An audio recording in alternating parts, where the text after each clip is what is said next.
initial fire of Mancos, East Canyon Fire burned 2,905 acres, 0 structures were luckily lost, and began on June 14th, 2020. The East Canyon Fire was on the ridge east of Menifee Mountain near Mancos, Colorado, and 19 miles from our home, Cortez. The East Canyon Fire, I know many people that were on that crew, my sister being one, and was a very close to home fire. The Hayman Fire was the recent record fire in 2002. The Hayman Fire burned 138,000 acres and 600 structures were lost. That is the most structures on all these on the list. The Hayman Fire began on June 8th, 2002, and is south of Tarryall Creek and Highway 77 near Tapan Mountain. We had 3 record fires in 2020, as I said: Cameron Peak Fire, East Troublesome, and Pine Gulch. Cameron Peak was the first one to surpass the Hayman and burned at the same time as the East Troublesome. So we had 2 record fires at the same time, with Cameron Peak being the most recent record holder, but East Troublesome still surpassed the recent record of Hayman Fire in 2002. The dangers present this fire season. June is when our area is projected to be hit hard. Fire season lasts from May to July, but as seen in the last slide, that is not always true. Fires do not just go away when you sit at your table at the restaurant. Fires are always there, and so this is when fire crews are staffed and prepared, but they still pop off in later months. There's been fires in October and even later in. So as I was saying, June is when our area is projected to be hit hard. This map shows the significant wildland fire potential outlook. So you can see here in the 4 corners, it is above normal. So the red is above normal, and there is no green on there. And the white is normal. So here, and the rainforest above Florida is projected to burn as well. How will we make a difference? What I'm here to preach and teach is more knowledge on fire mitigation and being fire-wise. So I may ask you, are you fire-wise? Do you know the status of your county and place of travel? And what does a red flag warning mean?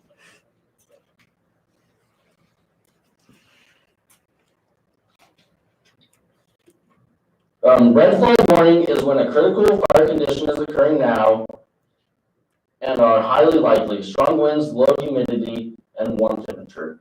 Right now, we are currently in a red flag warning. I got the NICS alert last night when I was touching up on this for the final time, and we have a red flag warning until 9 p.m. on Thursday. No burning permitted, and this is a ad given out by Cortez Fire. Cortez. Are you fire-wise? So I asked in the last slide, are you fire-wise? Many of you thought to yourself, what does that mean? What is this kid up here talking about? Well, to be fire-wise, you must just keep your chimney screened, driveway accessible. Driveways being accessible is very, very key to firefighters getting in and being able to protect your structure during a fire.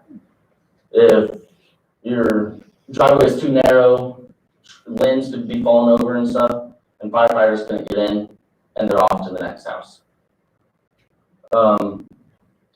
Make sure to keep lawnmower and gas cans and all your gas using and operated machines in your shed, and make sure your shed and other structures that are detached from the house are at least 30 feet away from your main structure. And keep your grass greens and mow trimmings away from the house. Don't pile stuff next to your house, and having your firewood not close to the house. Okay. Another thing to be fire wise is in construction.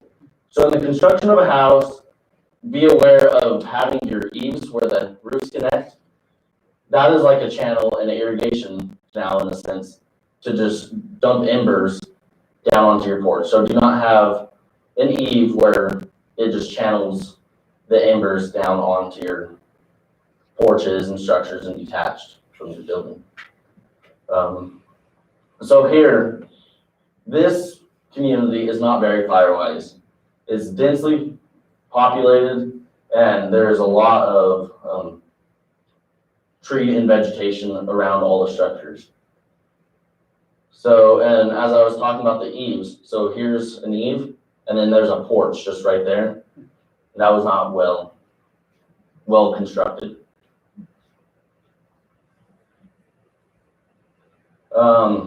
So here's another house, but this house is, I was told that it was on the East Canyon Fire on the south rim.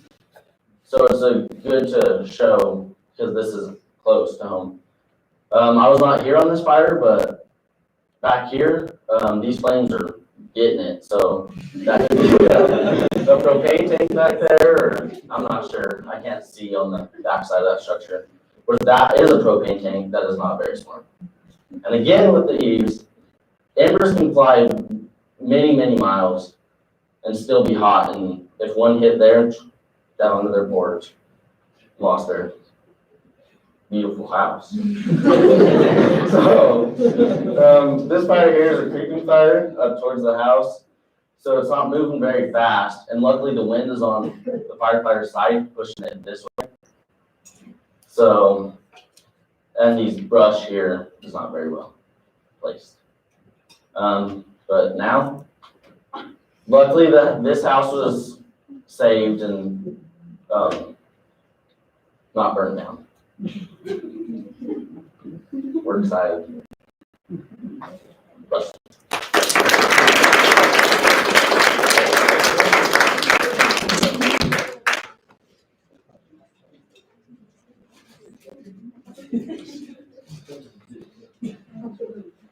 So I'll ask the economic question. You talk about the impact of these on the local environment. Yes, sir.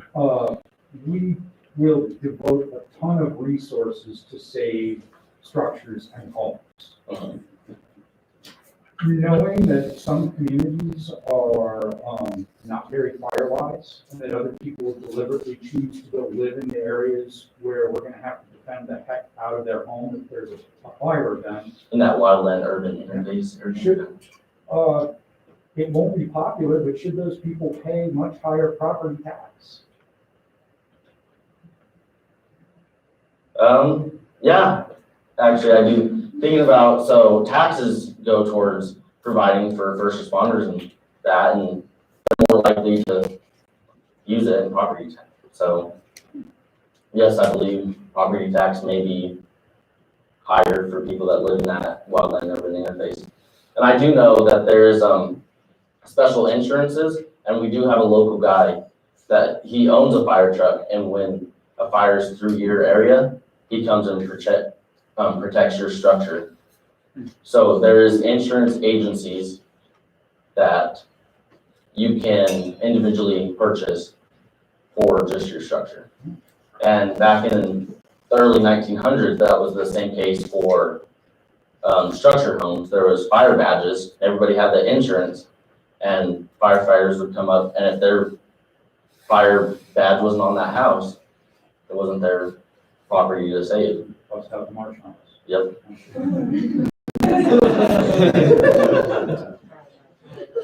So, ancient cultures that lived in America and the world did not build houses in the forest. So did you look into any practices of the cultures like generational burns and stuff like that we're not currently doing and wasting a lot of money to avoid fire because there are really expensive houses as opposed to just I did not research into that, no, but, like a thought into that is we have more and more people moving into America. And people are wanting to get out of the cities and get out of that, and moving into the mountains and into that rural and urban interface again, not knowing to mitigate houses and that you have to take care of your land even better than you would in a neighborhood. Yes, ma'am. So you make a case for people to be fire wise, which I think is great, and some strategies. How would you propose educating people to put these practices in place and really appeal to them to do the proper things to make it? I really believe that media influences everybody. We all know that. The media gets out so much information, whether it be false or true. And to just be able to let the higher ups know that this is a problem that we are facing and that we need to give the population and civilians out here in the lower, or in this rural areas that are having the Californians move into Colorado and all that, to just have a better education on it. So I think early on you claimed that the reason that fires were becoming worse was unanswerable. I was wondering if in your research you encountered any studies or ideas or theories as to why fires are getting worse? I did look into that, and like I said, it's unanswerable, but the droughts have a major influence on the land being dry and the trees not being wet, and the drier the tree, the faster it burns. And there's also, in my senior paper, I talked about the pine beetles. We have a bad invasive species going into the trees, killing the trees, which makes them less strong and burn faster. Is that the rest of the board? Yeah. Aubrey? So you know how like when you're living in town and you have weeds in your front yard and the state like gives you a permit or like a ticket for having too long of weeds? Do you think you should like start doing that out in the more mountainous areas? Having people like the city workers just checking the property to see if, therefore like maybe it could help people become more fire wise because there are people regulating those things. Because it does already happen in town, like the big thing with the weeds not only make us apparently look worse, but also are a fire hazard. Yes, I believe that would help amazingly, especially if not even just the city workers, but Forest Service. Because they're the ones that take care of the land. Yeah. Would go and just check in with the homeowners and let them know, like, hey, these trees can be trimmed up, or this is too close to the house, and just, in case of a fire, it really save them and save the firefighters. Do you believe climate change has an effect on these fires becoming worse? That's a hard one. So, climate change, I think, is a natural occurrence and it's coming like in and out of waves. But so are the fires, and like I was showing you in Florida, that fire burns just every century and stuff. So the climate changing and could impact the amount of fires we get. So yes. So kind of playing devil's advocate, what about the positive impacts of fires, like in the environment and how do we boost No, that's a great question. So, prescribed burns are a thing that crews go in and do, and it helps clean up the fires. And fires, it can char a whole entire mountain and make it look hideous. But if you see land that has been burned, and after a few years, once it starts going back, it's even prettier than what it was before. And those prescribed burns can help burn the dead leaves and clean up the forest bed from if there was actual out of hand fire. It would have been way worse. So fires, and also back to when I was talking about the beetles, fires kill the beetles, and fire is bad, but good. So That's funny too. kind of a follow-up question, how many of the crazy wildfires that start how many of those started because of first right burn? And because of like what was supposed to be controlled and they suddenly just went crazy? I have a chart that I should have put in that's on that, but there's not a big amount of prescribed burns that get out of hand, but there's a lot of ones that are unclassified or they don't know how the fire started. Okay, so with control burns, do you think that since it's getting worse, there's be less controlled burns and less trust for people that want to do controlled burns? Or I think there will be more controlled burns, but it'll be done by the Forest Service, and that they'll be more aware of the fire potential, and they'll have more crews on that burn in case it gets out of hand, because they're in a lot of trouble if it gets out of hand, so they don't want that to happen. There, sorry. So, I live pretty close to a pretty rural area. I'm not like completely surrounded by houses where I live.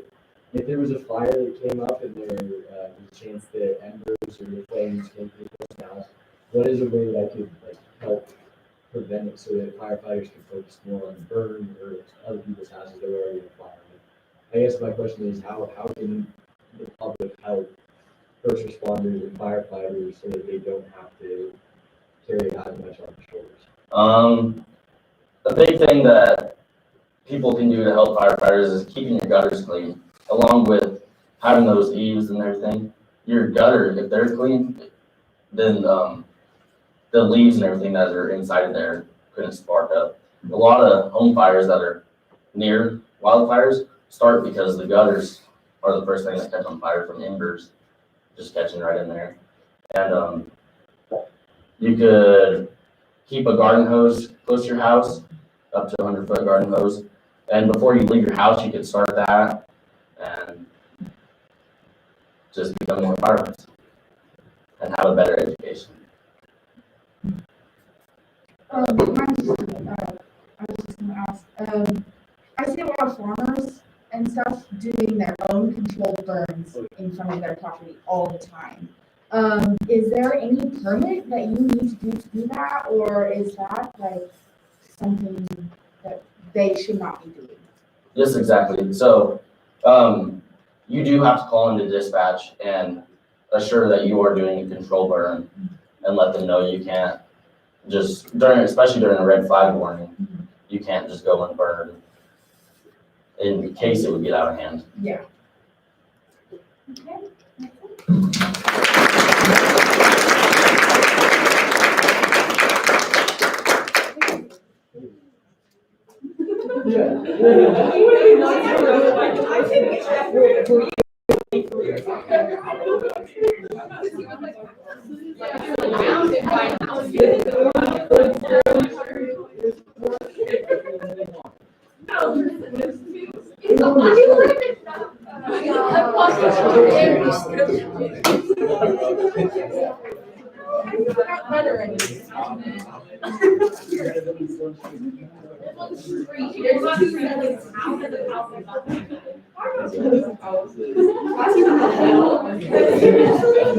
I'm not in the freaking area.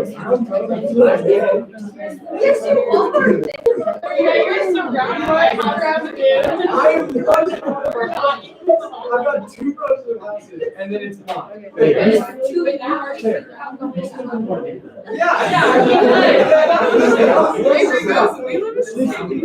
Listen, he can tell you, I'm going to carry 2 rows of houses, no problem. It doesn't mean you don't.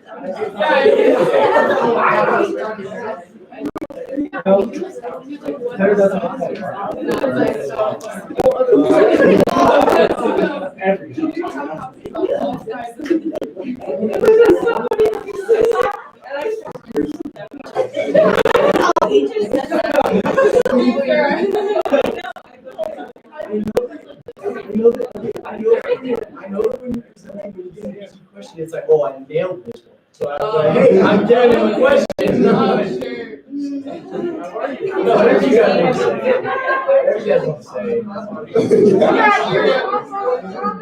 you're maybe not closer to the house, but I don't know. Those flames, those are getting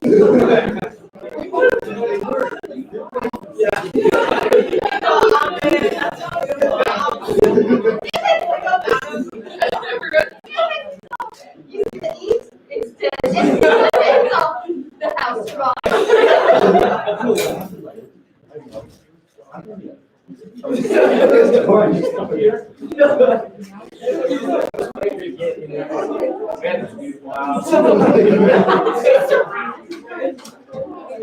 He says I don't blame them.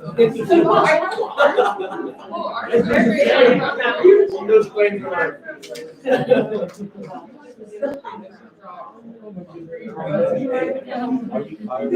don't know. We're I feel like everybody got out of the It's like all our stuff is chilling. There's like a big turd one, and then my dad would come home.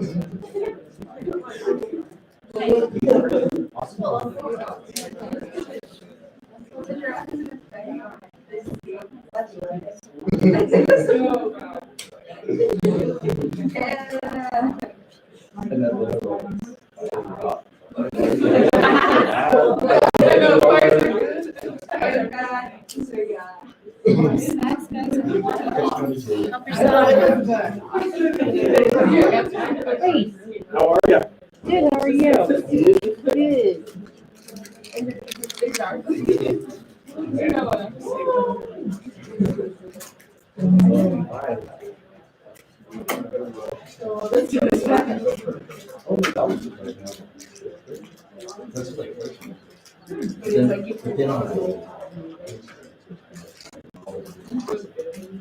It was like.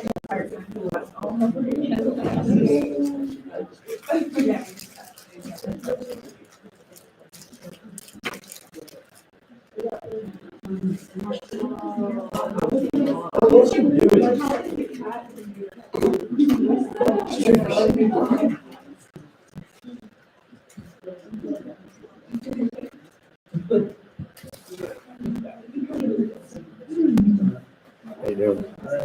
Good, good. How's it going, guys? It's going good. Yeah, what are you doing? Kids already? Yeah. That was a long presentation. Hopefully pretty good. Very different types of presentations, yeah. I think there's a live stream, but it. I don't know. The question got up very high. Yeah, I was trying to live stream yesterday. The mom was watching it. Yeah, I know, it was super good.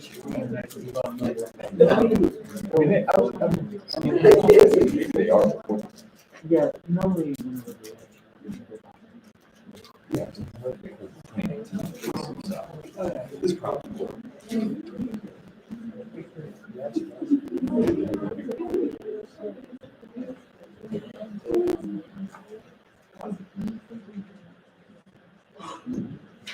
Okay, for our final presentation of this year's event, we have Miss Evie Rubalcaba, Web for Thought. Good morning, how's everyone doing this morning? Well, I hope you guys have been enjoying the presentation so far. I definitely have been enlightened. But sadly, we're coming to the end, and I'm glad to be the last one. So today, I present to you Web for Thought. In my presentation, I will be talking about why we should normalize informing and teaching younger generations about the most relevant and rapidly growing tool in our society, the internet. So first off, I'm going to start by asking teenagers. Teenagers, have you ever been asked, what would your life be like without your phone? You just rolled your eyes a little bit. Adults, have you ever given the, back in my day when we didn't have phones, speech? I'm pretty sure we've heard it all.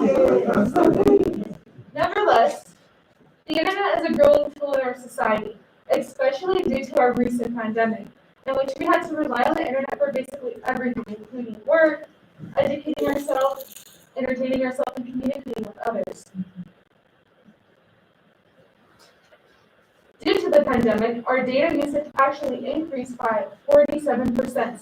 Many apps and websites had an increase in users, which included Netflix, YouTube, Zoom, Google Classroom, and Hangouts Meet. As we can see on these charts, these are just some examples of some websites that had an increase from January 15th to March 24th. And then here are other websites that, since the first COVID case, and as you can see, some went up in millions. The internet is our future. Therefore, we must question how the abundance of available information can affect younger generations. It's highly important to ask ourselves this question because like the internet, these newer generations are also our future and are going to run our country one day. So how does the internet affect our kids, adolescents, teens, and teens? Well, first, we must look at when kids are beginning to be introduced to the internet. Nowadays, children are coming across the internet at an even younger age than ever before. Studies are showing that children are on the internet by the age of 3. However, kids being introduced to the internet at such a young age can sometimes cause a disconnection between parents and kids. And this is because sometimes parents don't necessarily think that it's like so safe for them to be online and have all this information at hand. But however, parents begin to feel pressured to buy their kids technology around the age of 10. But whenever they were surveyed, and by security firm Bulwark, 77% of parents were saying that they think that the internet is causing children to grow up too fast. And Security Bulwark also surveyed children, and it said 2/3 of children admitted to having viewed so far pornography and eating disorders online. As we can see, there's actually an abundance of available content online, including a lot of unknown things. There are actually 3 layers of the internet that are explained in an iceberg analogy. The surface web is all the websites that we're used to seeing, which is where we check our socials, check our emails, do online shopping, communicate with others. However, what we're seeing is actually only 5% of what's actually really out there. The deep web, on the contrary, actually holds a little over around 90% of the websites on the internet. And it actually includes websites that aren't easily accessible or searchable by regular search engines. Some examples of what you can find on here are medical records, fee-based content, membership websites, and confidential corporate pages. However, this is where the problem lies, because at the very bottom is the dark web. And the dark web is actually described as the hotbed for criminal activity by Darren Gutrone. And like the deep web, the dark web uses encryptions and private browsers to make user locations anonymous. People can do so many things on here, including buy credit card numbers, all manner of drugs, guns, and even sex trafficking, and just any illegal content that you can think about. And personally, I know people my age who have accessed the dark web, so it's not that hard to access. And I think this is mostly because of curiosity, because we're not really taught about these things. But in all, it's astounding how much information is available for anyone to access, and this graphic content could really affect anyone, especially children, adolescents, and teens, and here's why. So first off, our brain doesn't fully develop until we're 25. So this puts everyone at an even younger age than that at a higher risk to all these psychological effects. And for us younger generations, it can really affect our morals, desensitization, and behaviors. Justin Colson says that the more of a particular content we watch, the more desensitization we experience. And this was seen in a study done by pediatrics where 1,000 parents with kids ages from 6 to 17 years old had to watch 8 movie clips in random order, and they contained sexual content or strong violence. They were asked to rate what age they'd allow their children to watch these scenes. The first clip was always rated for an older child, but parents consistently, as they watched more of these clips, started reducing the age, and the last clip was always rated for younger children. And this is because sometimes what was once shocking to us eventually just becomes too registered.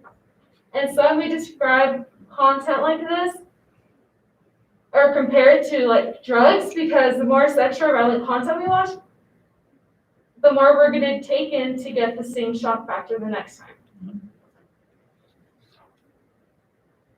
When it comes to morality, children are also highly affected because it shows at times that children are more exposed to violence, are going to be less willing to help people in pain. And also, they might begin to look at violence as a way to problem solve. And this is whenever we have to ask ourselves the question of, when do we draw the line? Sometimes it may seem like technology is causing society to become immune to morality. At times it feels as the only reason we don't commit crimes is because it's illegal and we don't want to go through our rigorous prison system.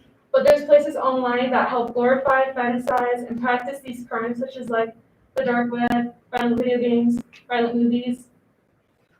As the generations go on, we accept what was once wrong, and it seems like the only thing preserving some type of morality are laws. And if we don't inform our children or do research about the internet, we can risk becoming immoral to previous morals, and that'll also be the same for them. And some of this is already being seen because children are starting to have trouble because of the internet, separating right from wrong and fantasy and reality. An example of this is seen when children watch pornography and have a misconstrued understanding about sexuality and relationships. This is only one example of how content online makes it difficult for children to separate fact from fiction. Explicit content alters the way children view the world and makes it difficult for them to socialize in the real world. Also, I know whenever the internet is talked about, there's just a lot of stigma about depression, but I actually try to look for a lot of research about depression, and it actually says that there's not really a yes or a no answer to the internet causing depression, because most studies, if they found any correlation, they admit that there's actually more factors than just the internet, but actually the internet could help depression because it can help give depressed teens a sense of community, and it can also be a form of escapism for those that are having those feelings. So my solution, I think that we should start giving classes that either look at internet psychology or internet history, and we should just start making this a thing in our society since like middle school, I'm thinking, up until high school, and it should just be a required class in which students should be taught about the 3 types of internet, the psychological effects, the power of the internet, and how to use it for the better good. And I think this because the internet is just growing, and I feel like we're required to take health classes, PE classes, to prepare us for certain things in life, but I think that this would start preparing us more and helping us be more tech savvy and knowing how to separate fantasy and reality, just knowing what's right or wrong, because sometimes it's like hard because of all the things that's available online for younger kids to know what's real and what's wrong. So on a personal note, I was really passionate about this project because personally, I've always been on the internet since a really young age, and that actually came with a lot of consequences. I wasn't very tech savvy, and I saw some things that I shouldn't have seen at such a young age, and that really messed with me, and I had to get help for it. And nowadays, I'm working with a lot of kids because I'm training to be like a Sunday school teacher. And then I also have like a whole bunch of little cousins, and I just like love kids. I'm just naturally attracted to them. They make me really happy, but I just feel like I owe it to them and all the little kids out there. And I really want to prepare our community, and I want to make it safer for them because I feel like you only get to be a kid once. And I just want to preserve that innocence and that morality and just inform them. Those are my presentation.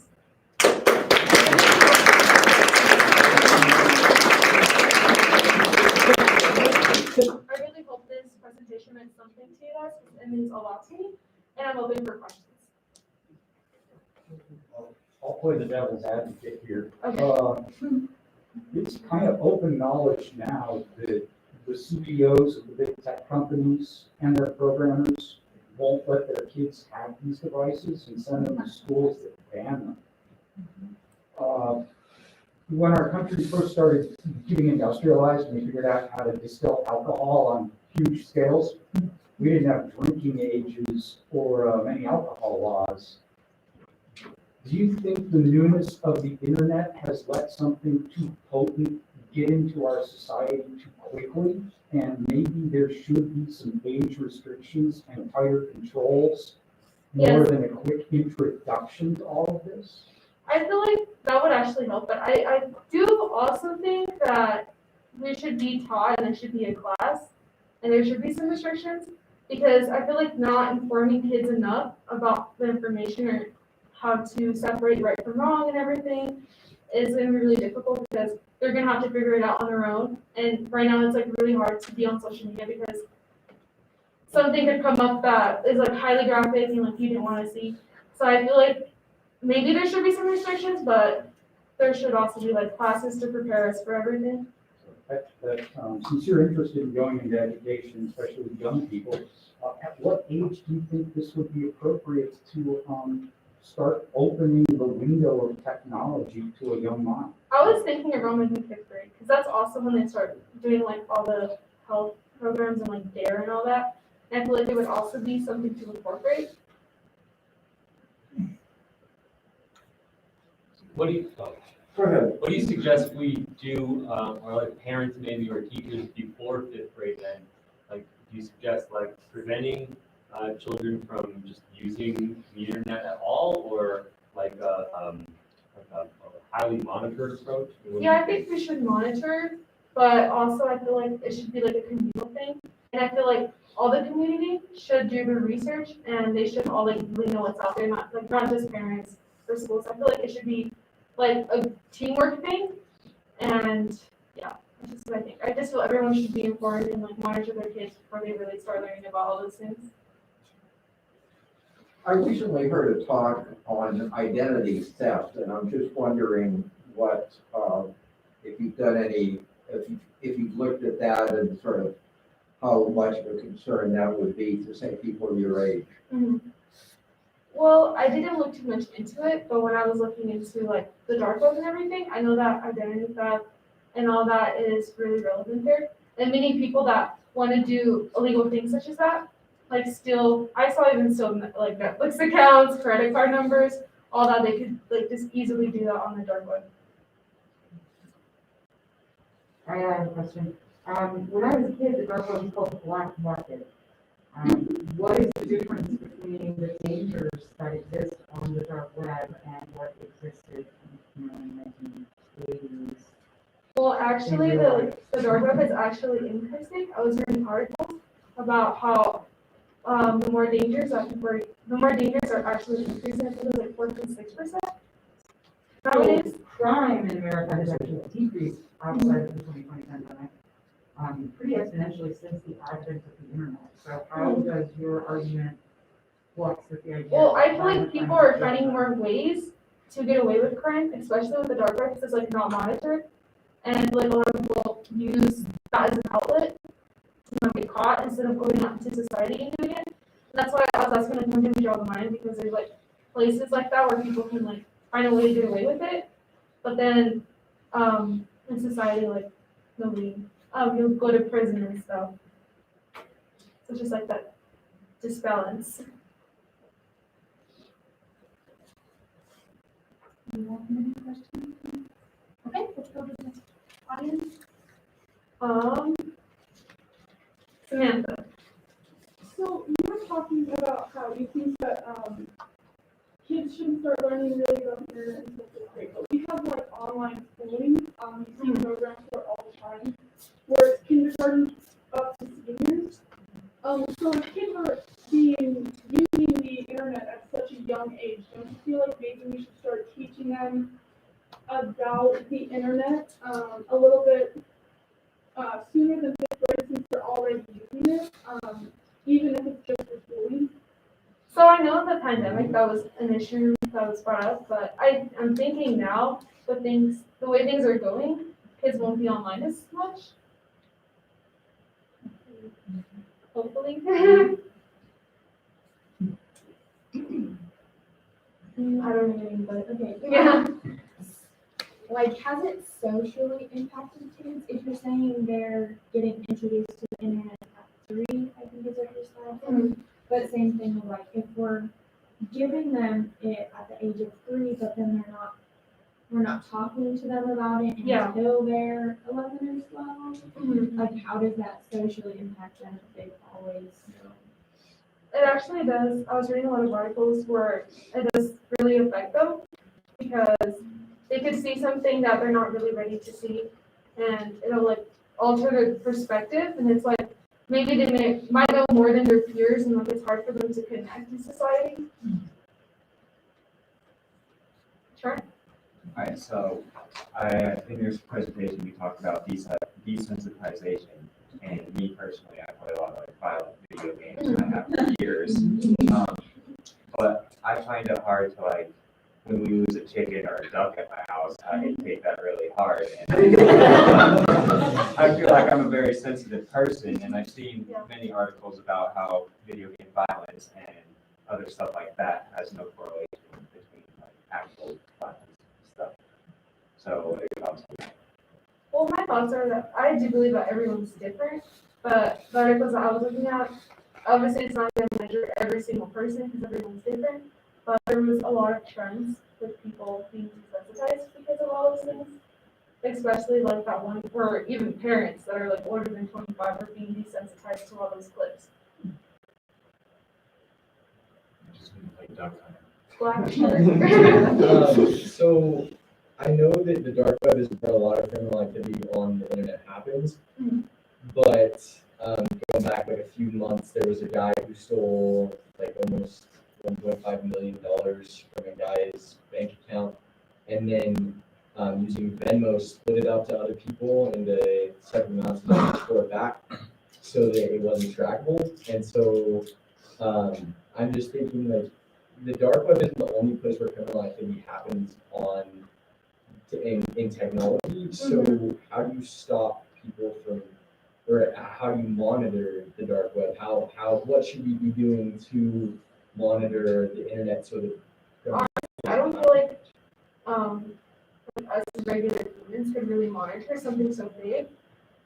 So like my presentation is more about like preventing it and teaching kids about everything out there, because I know that if they don't talk about it, they're gonna have a lot of curiosity and like not only want to get more into that stuff, but I can't go against the dark web because it's like something too big for me. If I may, I'd like to piggyback off of Dave's question. So there are things on the dark web, like where it's literally just a camera on criminal activity, where people can just go and watch some awful stuff happen. And so, would you think that there should be some sort of governmental assistance in this? Because maybe we as citizens can't do anything, but the government as a whole has a lot more power. Yeah, I definitely believe that. It is astonishing to me too how all that can be like accessed and our government doesn't really do anything about it. But I feel like we can't really control that. So like they would have to help us, but as a community we should just start informing and letting it all out there instead of like sweeping it under the rug and not talking about all these things. And just having these topics and informing and helping our children out. So I'm also going to play devil's advocate for the dark web. A lot of people in countries that are under dictatorial rule use the dark web to basically get political messages across and just, say like this is going on in the government, that kind of thing. So if you government monitored it, wouldn't that kind of defeat the purpose? Wouldn't that make it available for those countries to take advantage of that and then shut that down? Yeah. I just bring that up, I guess. I mean, I guess it's like whether or not, do you think that we should completely shut it down or monitor it, or what's your solution? I really don't know because I agree with you. I feel like the dark web isn't always used for bad. I just feel like we shouldn't support the bad usage, and we should like prevent people from supporting other bad usages of it. Oh, Wait, Destiny. Destiny? First. So like, you know, if you're a pediatric study, and how like the parents, the more clips they watch, they kind of more lenient on what they're letting those clips. Do you think maybe the order of those clips affected that? They were all in random order, and they kept doing it to different parents in random orders. But the same it was just totally random. Yes, Ollie? So obviously, I don't think the government has any power of being able to shut down this. Yeah. topic. But I was just wondering, on your like perspective, what if we started by making the adults take these classes? Yeah. On what the web is happening and what's going on with them, because they're the ones having the children and having to slowly educate them. And give Well, I them feel this like if we start with our generation, we're gonna have children. But I feel like for now, yeah, parents should start to like, as the generations go on, it should be more towards children. Yeah. Because I know right now, we obviously have a kind of a divide because we have like parents that didn't always have the internet, so it would be good to start with them. Yeah. But then like later on, we should start with just the kids and just keep it a Right, generational thing. Go on. Yeah. That's it. You mentioned how like kids use the internet as like an escape. Do you think maybe that could lead to like addictive behavior towards the internet? Yes, I definitely do. I feel like there should be a balance, and that's why courses should be given, so kids can find that balance, and just like learn everything about it. Sure, Samantha. So, back to the whole starting age again. So when kids are taking classes about things, like the more you learn about something, the more loopholes you can find to maybe avoid trouble in that area. The more you study it, or the more adept you get in using it without really any consequences. Do you think that by teaching kids, you know, at a young age or even adults now how to use the internet and like certain safety, they might actually use their knowledge in the opposite way of what the classes were intended for? I think that is a possibility because there will always be someone that sees things that way. Okay, awesome.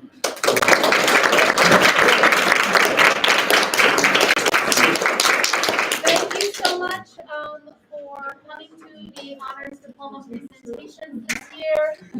Just a reminder, the scholarship winners will be announced tomorrow morning on the announcements. Okay?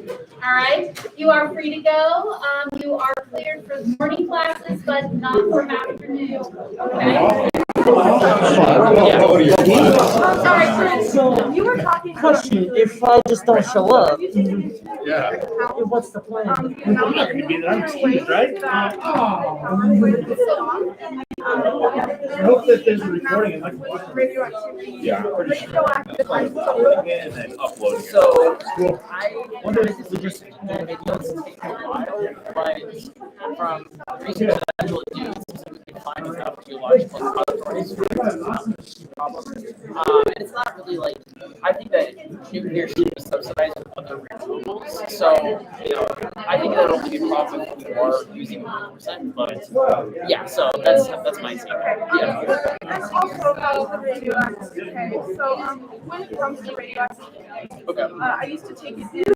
We used to. I have this like this. We went over that a lot, especially the formula. So when radioactive isotopes decay, they don't completely decay. Like whatever radioactivity there is will never reach absolute zero. Like there's still being maybe some insignificant, but there's still going to be some microscopic. We're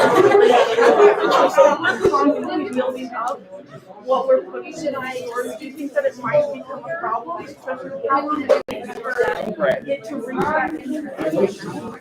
I think, I mean, yeah, you do bring up a fair point. I think that, I guess I'll take that into consideration. I thought that it was like eventually it would percent decay. I know it takes a while. I mean, up to tens of thousands of years, but I guess it depends. I'd have to do research into how much space we logically have for this. But yeah, no, you're right. Thank you. Yeah, thanks for the research, man. That was really cool. Thank you. Yours was really good I too. totally agree on the renewable nuclear energy is a better source. There's so many factors. People worry Right. Like you stated with Chernobyl, like obviously we've advanced enough that Chernobyl can, but it's still one of those moments Right. that people experience. Yeah. So No. Cool. Thank you. yeah. Hey, Devin, you just like really got it. It was amazing. I'm gonna have my sister watch this week because she'll love it. Okay, she loves like all the nuclear. Even though you ran out of time. Yeah. It was so really good. Yeah, I was just gonna talk about it. Kind of. I guess. Oh, you did really good. Thank you. Yeah.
You make good sure. Oh, I thought you said from my mouth. And I was like, well, I guess you can write it on a piece of paper. I don't know if I'm not. I know, see, and it's tough, yeah.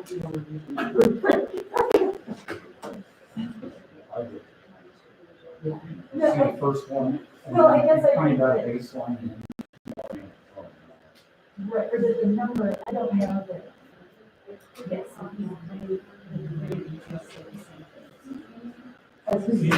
Yeah. Find our top. And so that's, there's qualitative and. Yes, Right, and and so then that. I will take notes from that.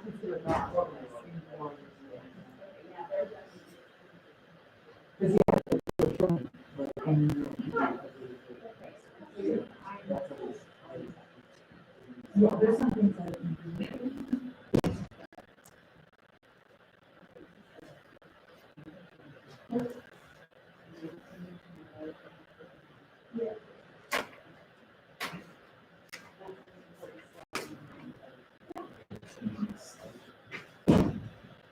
Yeah, I'm ready to go home.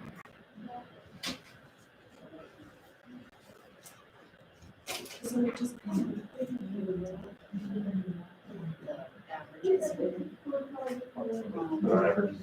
Yeah, and you want to grab a chair? Are your averages rounded? I did to the second decimal point. That's just me. You know, usually in the end, it just comes down to conversation. To be really honest with you. All the time. You didn't have to say around the years 10.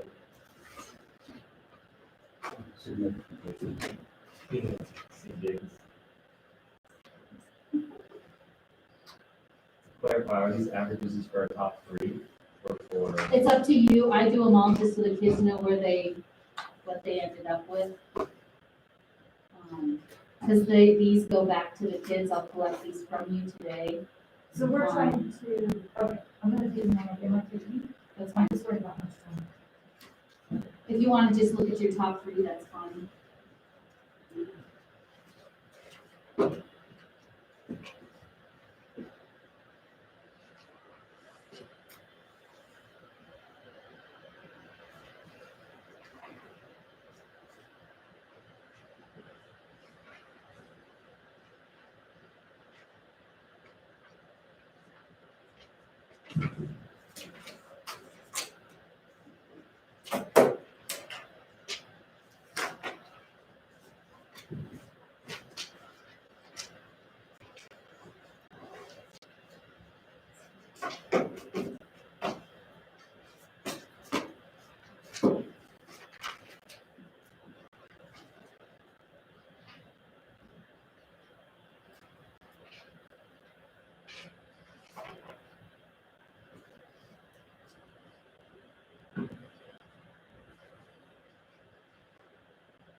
Well, and it's like, I'm always torn at this point, because as soon as we start discussing it, usually it becomes very clear.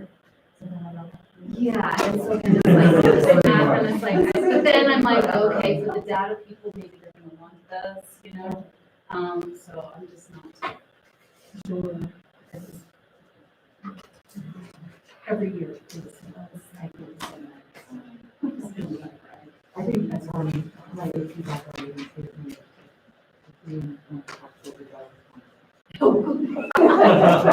Question number one, are you always right? When it comes down to who wins? Or gets that right? Yeah, exactly, okay, see, so. And usually my numbers do match, so, actually.